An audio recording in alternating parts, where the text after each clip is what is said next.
So welcome guys. सो इस tutorial में हम क्या करेंगे। लास्ट टाइम हम जब कर रहे थे पिछला ट्यूटोरियल्स, जो हम डाटा क्या कर रहे थे, सेंड कर रहे थे फ्रॉम चाइल्ड टू पेरेंट। हमने देखा था हम इटरेट कर रहे थे एक लिस्ट तो इटरेट प्रॉपरली हो रही थी, बट हमने देखा था कि कंसोल डेवलपर कंसोल में हमें एक एरर आ रहा था कीज़ के बारे में। आज मैं उसके बारे में बताऊँगा और हम उस पर्टिकुलर जो हमारा प्रैक्टिकल था उसमें हम ऐड करेंगे, वो ट्यूटोरियल्स में वो ऐड करेंगे कि वो मैं आपको बताऊंगा क्यों की ज़रूरत है।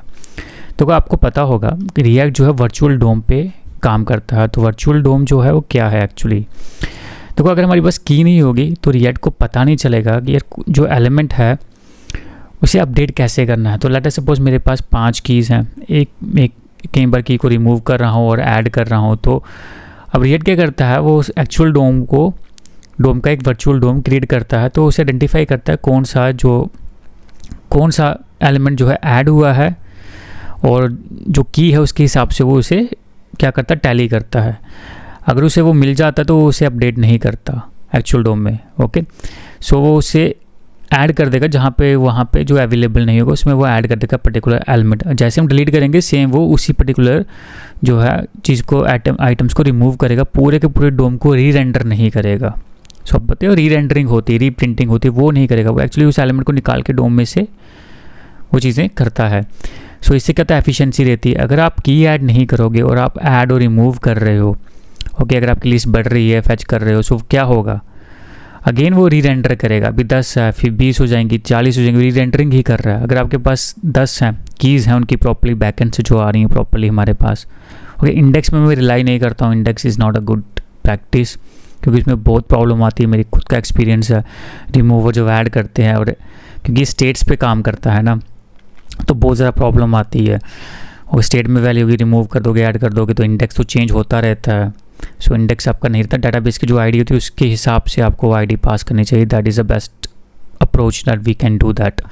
ओके, तो मैं बता रहा हूँ, तो जैसे ही आप एडर रिमूव करोगे तो वो क्या करेगा, उसके पास कोई की है नहीं, उसको कैसे पता चलेगा यार कौन सा मुझे नया ऐड करना, किस प्लेस पे करना। तो वो क्या करेगा, पूरा का पूरा लिस्ट से फिर से री रेंडरिंग करेगा। तो उससे क्या होगा, अगेन सेम चीज़ आपकी ये जा रही, रिसोर्स आपका अननेसेसरी क्या हो रहा है, यूज़ हो रहा है। अगर जहाँ जहाँ चेंजेस है वहाँ ही कर लो तो एक तो फास्ट होगा, एफिशिएंसी बढ़ जाएगी, बग्स भी अवॉइड कर सकते हैं, और री रेंडरिंग कम हो जाएगी। Okay, that is the only purpose of the key. तो यहाँ पे मैंने बताया हुआ था यूज़र्स, यहाँ पे मुझे अपडेट करने दो। जैसे मैंने यहाँ पे आपको बताया है, यूज़र लिस्ट है और उसमें हम क्या करें, मैप करें, और जो भी लिस्ट के अंदर जो कीज़ है उसमें हम इंडेक्स पास कर रहे हैं यूनिकनेस के लिए। Okay, so that is only purpose. Let's go to the VS code और उस एरर को भी रिमूव करते हैं और मैं आपको बताता हूँ। ओके, हम VS कोड में आ गए हैं। ओके, अगर यहाँ पे भी कहीं कन्फ्यूजन होगी आपको ये सब हमने कैसे किया है, प्लीज़ वॉच द प्रीवियस जो आपका ट्यूटोरियल है पेरेंट वाला। तो जनरली हम क्या कर रहे थे, चाइल्ड पे एक बटन बनाया था, सेंड पे क्लिक करते हैं तो वो क्या करता है, यूज़र्स पेरेंट को भेज देता है जो आपकी ऐप है। जब भी वो आएगा तो हम यहाँ पे जब भी वो अपडेट करेगा तो ऑन रिसीव डाटा वाला चलेगा, और हम क्या कर देंगे, सेट कर देंगे डाटा को। उसी डाटा को हम क्या कर रहे हैं, इटरेट कर रहे हैं, यहाँ पे वो लिस्ट रिटर्न कर रहे हैं और लिस्ट को कॉल कर रहे हैं यहाँ पे फंक्शन को। ओके, तो यहाँ पे हम डाटा भेज देंगे और यहाँ पे इटरेट करके वापस आएगा, और यहाँ पे की अपडेट नहीं है। तो अभी मैं क्या करता हूँ, यहाँ पे npm स्टार्ट करता हूँ, तो आपको प्रोजेक्ट रन करके बताता हूँ क्या प्रॉब्लम आ रही है हमें। ओके, हम आ चुके हैं ब्राउज़र पे, तो प्रोजेक्ट हमारा रन हो गया हुआ है। अगर आप यहाँ पे देखोगे, जैसे ही मैं सेंड डाटा टू पेरेंट पे क्लिक करूँगा, हमारे यहाँ पे तो लिस्ट आ गई, पर यहाँ पे देखो हमारा एरर आ रहा था यहाँ पे। ओके, अगर मैं यहाँ पे आपको एक चीज़ और बताता हूँ, हम इंस्पेक्ट पे चलते हैं। ओके, मुझे रिफ़्रेश करने दो। अगेन हम रूट पे चलते हैं, यहाँ पे पेरेंट, यहाँ पे इंस्पेक्ट करता हूँ मैं। अभी कुछ नहीं, जैसे मैं सेंड करूँगा तो लिस्ट 2 आई हैं। ओके, ये 2 ऐड होगी। जैसे मैं सेंड पे क्लिक किया, रिफ़्रेश करता हूँ, सेंड पे क्लिक करता हूँ, 2 लिस्ट ऐड हो गई हैं। That's it.